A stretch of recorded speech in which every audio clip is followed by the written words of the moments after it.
नमस्कार, आपके कार्यक्रम इंडिया फर्स्ट में आपका स्वागत है। मैं हूं सुधांशु रंजन।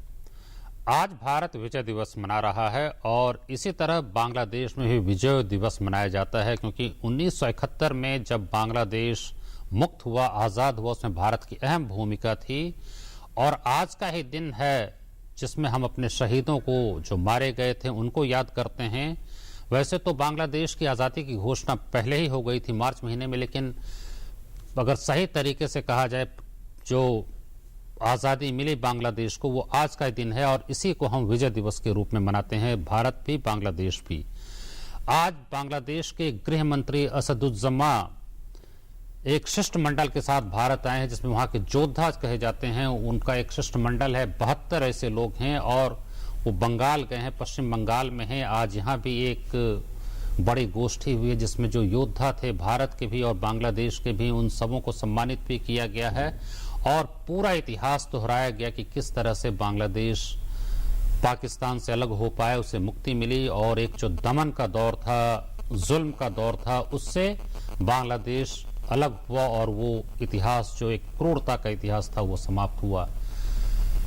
इसका बहुत महत्व इसलिए है क्योंकि वहां के गृह मंत्री भारत आ रहे हैं और एक संदेश है ये कि भारत और बांग्लादेश कितना निकट है। और वो ऐसे गृह मंत्री हैं जिन्होंने उरी पे जब हमला हुआ था पाकिस्तान के आतंकवादियों के द्वारा, तो उसी समय ये भी बयान दिया था कि अगर पाकिस्तान हमला करता है भारत पर, ऐसी स्थिति में बांग्लादेश भारत के पक्ष में खड़ा हुआ, क्योंकि किसी भी आतंकवादी देश को बढ़ावा देना बांग्लादेश की नीति नहीं है। तो आज हम उस ऐतिहासिक परिप्रेक्ष्य के साथ साथ भारत और बांग्लादेश के संबंधों की चर्चा करेंगे। और इस बहस में शामिल हैं दिलीप सिन्हा, जो कि पूर्व राजनयिक हैं हमारे साथ। बांग्लादेश के कहा जाए कि एक वॉर वेटरन हैं काजी सज्जाद अली जहीर, जो वहाँ लेफ्टिनेंट कर्नल थे और उन्हें स्वाधीनता पदक मिला है, जो वहाँ का सर्वश्रेष्ठ नागरिक सम्मान है। और हमारे साथ प्रोफेसर श्री राम चौलिया हैं, जो कि एक जाने माने विशेषज्ञ हैं अंतर्राष्ट्रीय संबंधों के और ग्लोबल जिंदल विश्वविद्यालय में डीन है। आप सबका स्वागत इस कार्यक्रम में। सबसे पहले काजी सज्जाद अली जहीर साहब, आप ही बताएं कि आज जो हम मनाते हैं, इसमें दोनों देश ही इसको विजय दिवस के रूप में मनाते हैं, क्योंकि आप उस लड़ाई में भी थे, आपने वो जुल्म सितम भी देखा है। तो भारत ने एक सक्रिय भूमिका निभाई थी उसमें, बांग्लादेश की मुक्ति में। तो भारत बांग्लादेश के संबंधों को उस ऐतिहासिक हिस्टोरिकल पर्सपेक्टिव में आप कैसे देखते हैं? In 1971, the people of Bangladesh were deprived their legitimate right to exercise their democratic power. Bangabandhu Sheikh Mujibur Rahman, who was a democratic person, he struggled with democracy. He won huge mandate, and Pakistani military junta and some of the leaders of Pakistan, they refused to hand over power to him. Instead of handing over power to him, they launched Operation Searchlight on 26th March in the midnight and started killing people. तो उसमें कई professor, scientist, सब लोगों को वहाँ black night के रूप में आप लोग याद करते हैं। We call it the black night. जी, ब्लैक नाइट, वो तो ऑपरेशन सर्च लाइट कहते हैं। और उसमें तो मैंने पढ़ा है कि 200-300 लोगों को बस पे ले जाकर एक जगह और सीधे सीधे उनकी हत्या, कोल्ड ब्लडेड मर्डर था वो। In his book, Niazi Saab, General Niazi, in this book, Betrayal in East Pakistan, writes, Tika Khan on the first night killed more than 40,000 people, not 200. It was one of the worst genocides. And number one, this was to deprive the people from democratic right, to control of the entire population and take revenge on the population for asking for exercising democratic rights. And they thought that people of Bangladesh will be scared and they will surrender to them. But ultimately, people of Bangladesh resisted. They fought. Indians gave us tremendous help in terms of weapons, in terms of training, advice, diplomatic help, helping 98,99,905 refugees in 826 refugee camps, and doing a tremendous help to Bangladesh. and we are grateful for the help India has given us. And Bangabandhu Sheikh Mujibur Rahman, he was in Pakistan prison. India launched a very big diplomatic offensive so that world people and world leaders raise a voice to get Bangabandhu released from jail. And the first country he addressed people, Bangabandhu addressed, was India. He came to Delhi, later on he went to Calcutta, and India was the first country along with Bhutan to recognize Bangladesh. Not only that, India has done a tremendous sacrifice in its effort to assist Bangladesh. We have recorded that 1,673 Indian officers and soldiers laid their life in the 13 days war, and this will go down in history in red letters. That's the reason Prime Minister Sheikh Hasina has decided that every individual Indian soldier will be honored by her and honored by Bangladesh. This is a recognition, that a humble recognition we can do to the memory of the martyrs and their suffering families. Dilip Sinha ji, आप बताएं कि ये इन्होंने पूरे इतिहास के परिप्रेक्ष्य में इसको रखा कि किस तरह से भारत ने मदद की। आज की तारीख में बहुत सारी समस्याएं, तो एक बहुत जटिल समस्या थी लैंड बाउंड्री एग्रीमेंट, तो खैर वो तो पिछले साल संसद ने एक इतिहास बनाया कि 119वां संविधान संशोधन विधेयक निर्विरोध पारित हुआ। एक बहुत बड़ी बात थी जिसमें कि ऑनक्लेव्स को किस तरह से उसका आदान प्रदान होगा। एक छोटा सा उसमें कहते हैं कि 6.1 किलोमीटर का बच गया, उसमें कुछ समस्याएं हैं, लेकिन बाकी जो है रणनीति के क्षेत्र में आप क्या मानते हैं? एक ये भी है कि एक्स्ट्राडिशन ट्रीटी है, जो प्रत्यर्पण संधि है, अनूप चेतिया को लाना है या किसी और टेररिस्ट को लाना है, तो अगर आप इस तरह से देखें कि जो भारत और बांग्लादेश के बीच, क्योंकि कहते हैं कि 4109 किलोमीटर की जो सीमा है वो विश्व में 5वीं सबसे बड़ी अंतर्राष्ट्रीय सीमा है, तो किस तरह के सहयोग की अपेक्षा आप करते हैं दोनों देशों के बीच एक दूसरे से, और व्यवहारिक स्तर पर क्या हो रहा है?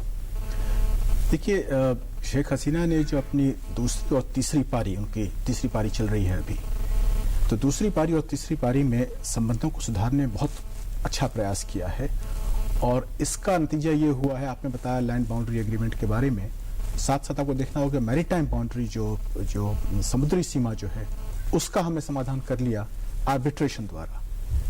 तो ये एक बहुत पुरानी समस्या थी जो 2014 में आर्बिट्रेशन में गया। अनक्लॉज जो लॉ ऑफ द सीज है उसके अनुसार आर्बिट्रेशन हुआ, और ये एक बहुत बड़ा मुद्दा था जो कि हल हो गया। तो दो बड़ी समस्याएं हमारी जो थी, जो हमारे बाहमी संबंधों को जो प्रभावित कर रही थी, एक लैंड बाउंड्री और एक मैरीटाइम बाउंड्री, इन दोनों का पर काम हुआ। और हमारी जो एक बहुत बड़ी मांग थी वो थी ट्रांजिट की, कि त्रिपुरा हमारा एक राज्य है जो कि बिल्कुल अलग था, पड़ा हुआ था। अब तो खैर वहाँ रेल लाइन आ गया है, ब्रॉड गेज आ गया है त्रिपुरा में, इसलिए समस्या थोड़ी कम हो गई है, लेकिन पहले त्रिपुरा बिल्कुल ही अलग थलग पड़ा हुआ राज्य था। तो कलकत्ता से जो बस सर्विस शुरू हुई थी, कलकत्ता अगरतला की, कलकत्ता अगरतला है, ढाका कलकत्ता भी है, अगरतला वो भी है जी, तो वो एक बहुत बड़ा विषय था हमारे। 2000 से बसें चल रही हैं। हाँ, तो नहीं, बसें कलकत्ता अगरतला की बस सेवा जो है वो बाद में शुरू हुई है, वो शेख हसीना के समय शुरू हुई है। कलकत्ता ढाका की बस सेवा पहले शुरू हो गई थी, लेकिन उसके बाद आगे जाने के लोगों को परेशानी होती थी। अब बहुत ऐसे परिवार हैं जो कि जिनके संबंधी रिश्तेदार अगरतला में हैं, कलकत्ता में हैं, तो वो लोग अब आसानी से जा सकते हैं। हाँ, तो पूरा घूम के जाना पड़ता था, पहले घूम जाना पड़ता था, और उसके साथ साथ सामग्री पहुंचाना त्रिपुरा में बड़ी समस्या हुआ करती थी। जी जी। तो ये समस्या जो थी, 1500 किलोमीटर से घट के लगभग 640 किलोमीटर हो गया, वो बहुत बड़ा हुआ। तो हमारे लिए एक बहुत बड़ी बात है कि बांग्लादेश ने हमारी इस मांग को पर ध्यान दिया और उस पर कार्रवाई की। तो अब जो हमारे द्विपक्षीय संबंध हैं वो एक बहुत मजबूत धरातल पर आ गए हैं। और दूसरा जो शेख हसीना ने किया अपनी दूसरी और तीसरी पारी में, वो था कि जिन लोगों ने भाग लिया था उस नरसंहार में, जो 20वीं सदी का, हाँ, अभी तो कई को फांसी भी हुई है, कुछ लोगों को फांसी हुई, उनके खिलाफ जो कार्रवाई जो पहले कभी नहीं हुई थी वो कार्रवाई हुई। क्योंकि वो जो नरसंहार हुआ था जिसका भी जिक्र किया कर्नल साहब ने, वो नरसंहार मेरे ख्याल से 20वीं सदी के सबसे बड़े नरसंहारों में से शामिल है। एक यहूदियों का हुआ था, नाज़ी हिटलर ने किया था, और एक दो और हुए हैं, लेकिन ये जो नरसंहार था वो सबसे बड़े नरसंहारों में एक है। तो उसके जो जो जो जो करने वाले थे, जो जो उनके खिलाफ कार्रवाई नहीं हुई थी पहले कभी। तो इस दफा उन्होंने कार्रवाई की और कानूनी तौर पर की, मतलब बाकायदा ट्राइब्यूनल बना करके उनको सबको अपील दे करके सब पूरी कार्रवाई पूरी करके उनको उनके खिलाफ एक्शन लिया। तो ये बहुत बड़ी बात है जो बांग्लादेश ने अपने इतिहास के साथ एक जो एक उसे समझौता कही है, उसके साथ जो टर्म्स पे आना वो होता है, वो किया है।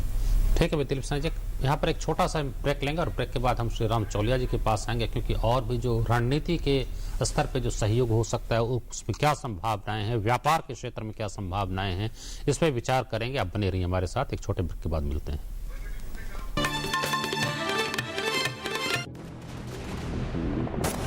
फायर करता हूं मैं तेज और जोरदार। प्रॉब्लम सॉल्व करना अच्छा लगता है। ऊंचाई पर बैठे दुश्मन से मुकाबला प्रॉब्लम है, 2 पॉइंट्स डाउन होना प्रॉब्लम है, और प्रॉब्लम्स जितनी बड़ी जीत उतनी खास। What do I like more, जंग लड़ना या पिस्टल फायर करना? आई लाइक द फैक्ट कि मैं दोनों भारत के लिए करता हूँ। हम है भारत के सबसे एक्साइटिंग वर्क प्लेस और हम दे रहे हैं आपको एक ऑफर। भारतीय सेना, आम नहीं ये जिंदगी। प्रधानमंत्री ग्राम सड़क योजना ने हम गांव वालों के लिए तरक्की के रास्ते खोल दिए। सड़क के गड्ढों की फोटो खींच रहे हो, कोई खास बात है क्या? अरे काका, मेरे मोबाइल फोन में मेरी सड़क ऐप है, जिससे प्रधानमंत्री ग्राम सड़क से जुड़ी कोई भी जानकारी सरकार तक भेजी जा सकती है। सड़क से जुड़े सुझाव या शिकायत पर सरकार वाजिब कार्यवाही करती है। प्रधानमंत्री ग्राम सड़क से जुड़ी कोई भी बात, मेरी सड़क एंड्रॉइड ऐप अब हर पल मेरे साथ। You know it's only a drill, and yet you train like it is the real thing. Because one day, at a second's notice, it will be. One day, you'll come together as an invincible team. And every second you save will be a life saved. The Indian Air Force is looking for an exceptional team. A team that is truly a cut above. Join the Indian Air Force to be a cut above.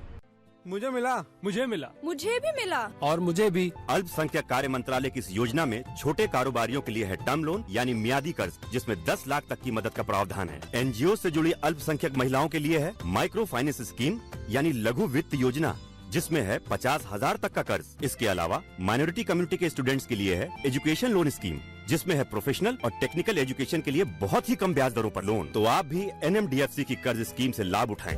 हुनर को हौसला। People think techies are chained to their desks. Not me. I run UAVs. You know, drones. I have to say, it's pretty awesome. I grew up playing video games. And who would have thought that'll help me defend my country? Not my mom at least. We get there first and see what's around the corner so that there are no surprises for the rest of the team. We go everywhere, working with the latest and the best technology. But no Facebook. We are India's most exciting workplace and we are making you an offer. The Indian Army. Live a life less ordinary.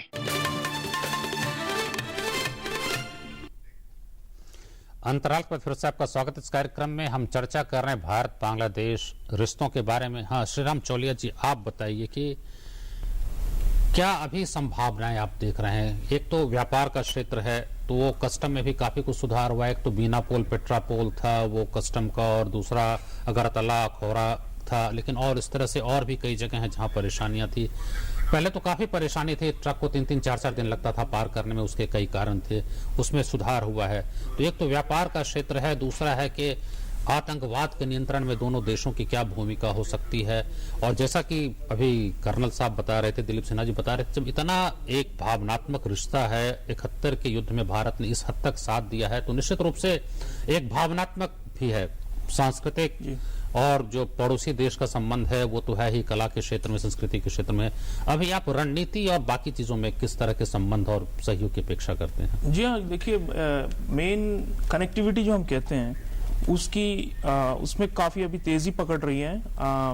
ऊर्जा के क्षेत्र में भी अभी हम कारोबार करने के लिए तैयार हैं, और प्रधानमंत्री जी का एक नई पहल है BBIN, बांग्लादेश, भूटान, इंडिया, नेपाल। ये एक कनेक्टिविटी कॉरिडोर बनेगा जिससे कि आर्थिक फायदा होगा सभी चारों देशों को। तो इसमें हम काफी आगे बढ़ रहे हैं, और बांग्लादेश ने बड़ा साथ दिया है हमारा, जैसे आपने कहा, आतंकवाद पर भी, और पाकिस्तान को एक तरह से आइसोलेट किया है हमने जब से ये उन्होंने आतंकवादी हमले वगैरह ज्यादा कर रहे हैं हमारे ऊपर।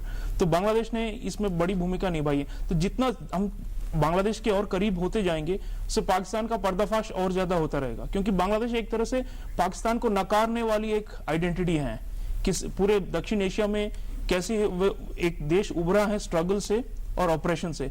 तो इससे हम दिखा सकते हैं कि किस तरह जो सेक्युलर कंट्री होती है, जैसे शेख हसीना है, जो लोकतंत्र का पथ अपनाते हैं, जिसमें फौज पीछे रहती है और सिविलियंस आगे रहते हैं, और जिसमें एक मॉडरेट इस्लाम का वैल्यू है, वो बांग्लादेश है।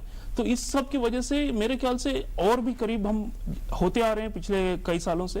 और कनेक्टिविटी में एक बाधा जरूर है, तीस्ता जो समझौता है नदी का, वो अभी तक नहीं हो पाया, क्योंकि हमारी अंदरूनी राजनीति, जैसे पश्चिम बंगाल में ममता बनर्जी अभी खुश नहीं है, राजी नहीं हुई है, और शेख हसीना को आना भी था इस साल, वो बात भी हुई थी। लेकिन एक बात है कि मोदी जी ने कमाल पिछले साल किया था, उन्होंने शेख हसीना को वादा किया था 2014 में, आप मुझ पर भरोसा रखिए, और एक साल के अंदर उन्होंने लैंड ये जो बॉर्डर डिस्प्यूट जो थी वो खत्म कराई है। ममता बनर्जी को खुद वो ढाका लेके गए थे।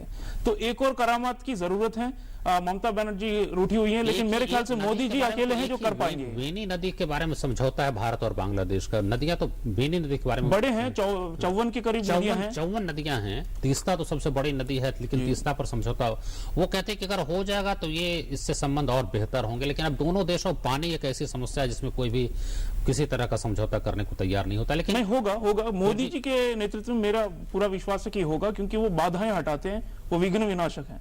लेकिन जहां तक ये स्ट्रेटेजी की आपने सामरिक मुद्दा छेड़ा, भारत का भी एक्ट ईस्ट पॉलिसी जो हम कहते हैं, लुक ईस्ट से आगे बढ़कर, तो हमारी जो नॉर्थ ईस्ट है, उत्तर पूर्व, उसका बांग्लादेश के साथ गहरा रिश्ता है, बिल्कुल चिपके हुए हैं।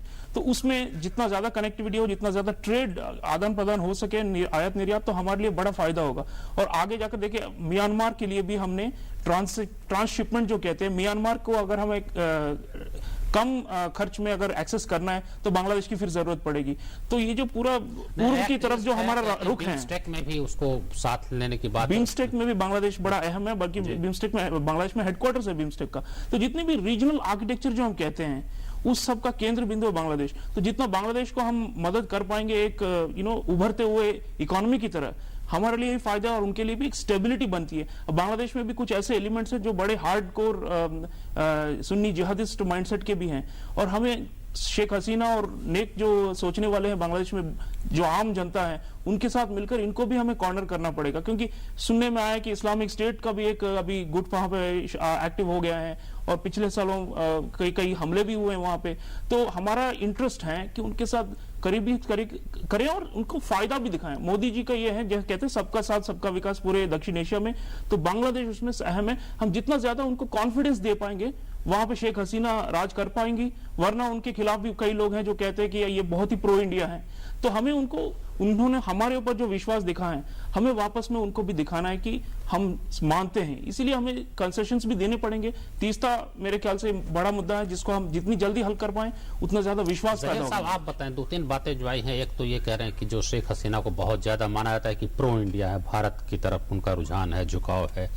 दूसरी बात है कि एक मॉडरेट इस्लामिक स्टेट, जहां की इस्लाम का जो है सो वो मॉडरेट चेहरा सामने आता है। लेकिन हाल की जो कई घटनाएं हुई हैं, उससे वहां भी लगता है कि काफी वहां भी एक तरह की कट्टरता जो है, फंडामेंटलिज्म जो है वो आ रहा है। और वहां जिस तरह से ब्लॉगर्स की हत्या हो रही है, जो मतलब लिबरल उदार सोच वाले लोग हैं, कई लोग हैं, तस्लीमा तो खैर बाहर ही हैं, लेकिन नील हैं, अभिजीत राय हैं, और कई लोग हैं, नाम तो बहुत सारे हैं, उनकी जिस तरह से हत्या हो रही है। और जो जमाते इस्लामी के कुछ लोगों को जिनको फांसी पे चढ़ाया गया, उसको लेकर के जो विरोध है, तो आपका क्या मानना है? क्योंकि इस तरह की घटनाओं का भारत में भी असर होता है। वहां ब्लॉगर्स की हत्या होती है तो यहाँ भी लोग उसको लेकर के चिंतित होते हैं, वो यहाँ भी चिंता जाहिर की जाती है। और वहां जो अल्पसंख्यक हैं, हिंदू हैं या और हैं, उनकी सुरक्षा को लेकर के चिंता, चूंकि भारत बांग्लादेश संबंध में वो सारे भी तत्व आते हैं। आप क्या कहना चाहेंगे इस बारे में? You are very right in your points. If any part of the body has got a pain, whole body pains. So we are like one body. We are two countries with a heritage of independence together, and we have to work together.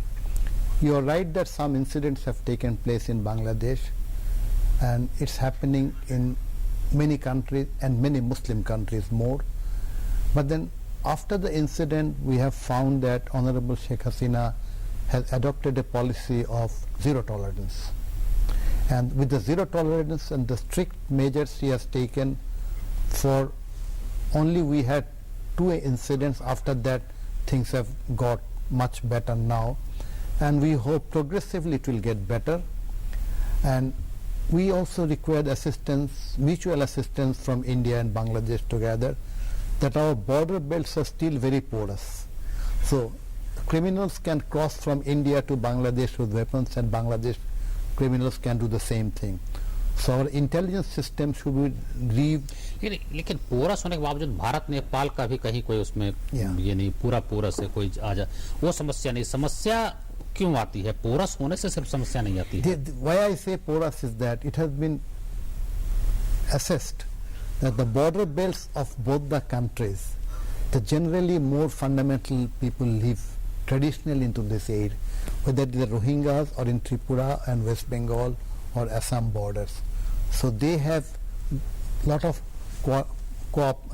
communication, and it is easier for each group to migrate into others. That's what I was thinking. एक और सवाल हम पूछना चाहेंगे कि बांग्लादेश के बारे में जो है कि भारत की रुझान या शेख हसीना का, लेकिन फिर भी कुछ लोग हैं जिनके बारे में माना जाता है कि अभी भी उनका पाकिस्तान की ओर रुझान है। उसमें खालिदा जिया के बारे में भी लोग कहते हैं, कुछ और भी, चाहे उनकी आबादी, उनकी संख्या, तादाद कुछ भी हो, लेकिन है। जो पाकिस्तान इतना जुल्म करता है, उसने किया, इतना अन्याय किया, नाइंसाफी की, इसके बावजूद पाकिस्तान की ओर कुछ भी लोगों का रुझान होने का क्या मतलब है? क्योंकि पाकिस्तान भारत को पसंद सिर्फ इसलिए नहीं करेगा क्योंकि धर्म के आधार पे, मजहब के आधार पे राष्ट्र बना। बांग्लादेश इस पूरी थियरी को, पूरे सिद्धांत को ही उसको खंडित करता है कि धर्म के आधार पे कोई राष्ट्र नहीं बन सकता, और बांग्लादेश अलग हो गया। इसलिए वो तो स्वाभाविक है पाकिस्तान की प्रतिक्रिया। बांग्लादेश के लोगों में उस तरह का थोड़े भी लोगों में रुझान। This is a very good question, but please look at this. Bangabandhu Sheikh Mujibur Rahman in a destroyed country could only rule for 3.5 years. After that, we had people in power who are against the principles of Bangabandhu, principles of independence, principles of secularism, who ruled this country for 26 years. And Sheikh Hasina has not come to power in a, not for very long. She is trying her best to eradicate this disease. And for 26 years, you saw the ISI influence, the right-wing influence, pro-Pakistan influence, which had emerged. Because under military dictatorship, such philosophies emerged very quickly. So Bangladesh has become a victim to that. But military dictatorship में तो कोई accountability होती नहीं है, जो करना चाहे and further you knew that the intelligence activities which you are very aware of were happening over here. So all these camps and all the activities have been closed down now. And if this progressively takes place and progressively goes forward, we can hope for better days. In addition to my two very honorable speakers spoke, there is a lot of economic activity going on. We have border huts all over the border, huts, bazaars, and they can exchange weekly those things. Dilip Sinha ji से अंतिम में टिप्पणी लूंगा क्योंकि अब समय समाप्त हो रहा है। दिलीप सिन्हा जी, आप बताइए कि अभी क्या क्या चीजें जो हैं, जिसको कहा जाए कि लंबित हैं, पेंडिंग हैं, और जिसको जल्द से जल्द हल कर लेने में दोनों देशों का भला है? देखिए, बांग्लादेश की तरफ से तीस्ता नदी का मामला जो है, वो तो उन्होंने कहा कि उसका वो मामला है, वो मामला पेचीदा मामला है, और उसमें मेरा विचार इतना समय नहीं है अभी कि उसमें विचार चर्चा कर सके। लेकिन उसके अलावा जो काजी साहब ने कहा अभी कि जो पोरस बॉर्डर जो हमारा है, उसके कारण क्रिमिनल्स, चाहे फंडामेंटलिस्ट, चाहे और भी तरह के लोग, वो तो कहते हैं कौन क्लेम्स भी आपको तस्करी का अड्डा बन गया, बॉर्डर पार करते रहते हैं और छिपते रहते हैं। इंडिया के लोग बांग्लादेश ले जाते हैं, बांग्लादेश के लोग भारत आकर के छिप जाते हैं। तो जो होम सेक्रेटरी लेवल टॉक्स होते हैं, हमारे जो होम मिनिस्टर लेवल टॉक्स होते हैं, उसमें इस स्तर पर कोऑपरेशन की बहुत जरूरत है दोनों राष्ट्रों के बीच में, ताकि इस तरह के और वहां के अल्पसंख्यकों का मुद्दा भारत के लिए कितना महत्वपूर्ण है? बहुत महत्वपूर्ण है। हमें ये भी देखना होगा, समझना होगा कि बांग्लादेश में एक तबका है ऐसा जो भारत के विरुद्ध बात करता है, सोचता है, और भारत को अपनी सारी समस्याओं का दोष मानता है। ऐसे लोग बहुत सारे पाकिस्तान बांग्लादेश में हैं। क्या वहां पर रहे हुए हैं? ऐसे ऐसे बहुत लोग हैं और इनको बरगलाने के लिए बहुत लोग हैं दुनिया में, जो लोग इस्लाम के नाम पर या और राष्ट्रीय नीतियों के नाम पर इनको बरगलाते रहते हैं। तो हमें इसका ध्यान हमेशा रखना होगा कि इस तरह के एक तबका है, इस तरह का आपको रोकना पड़ेगा। अब श्री राम जी आपके पास में नहीं आता है दोबारा। ट्रांसनेशनल टेरर जो हम कहते हैं उसको हमें रोकने में कोऑपरेशन की बहुत ज्यादा जरूरत है। और ये जो देश हैं ये पूरे दक्षिण एशिया को उबार कर एक उदार गति में मतलब आतंकवाद मुक्त समाज और देश हमको देखना है। उसके लिए ढाका और दिल्ली, बांग्लादेश के सहयोग की बहुत जरूरत है। 1971 के बहुत धन्यवाद दिलीप सिन्हा जी, कर्नल जहीर और प्रोफेसर श्रीराम चौलिया, आप सबका धन्यवाद इस चर्चा में शामिल होने के लिए। तो दोनों देशों के बीच सहयोग कितना अहम है ये हमारे मेहमानों से आपने सुना है, क्योंकि बहुत सारे ऐतिहासिक रूप में हमारे सामने समस्याएं आई थी, लेकिन उसको बहुत हद तक हल कर लिया गया और कुछ समस्याएं बची हुई जिनकी ओर प्रयास जारी है। उम्मीद की जानी चाहिए कि भविष्य में वो भी सुलझ जाएंगी और ये सहयोग जो है सो बरकरार रहेगा। इस चर्चा को देखने के लिए बहुत धन्यवाद। अगले सप्ताह फिर मिलेंगे। नमस्कार।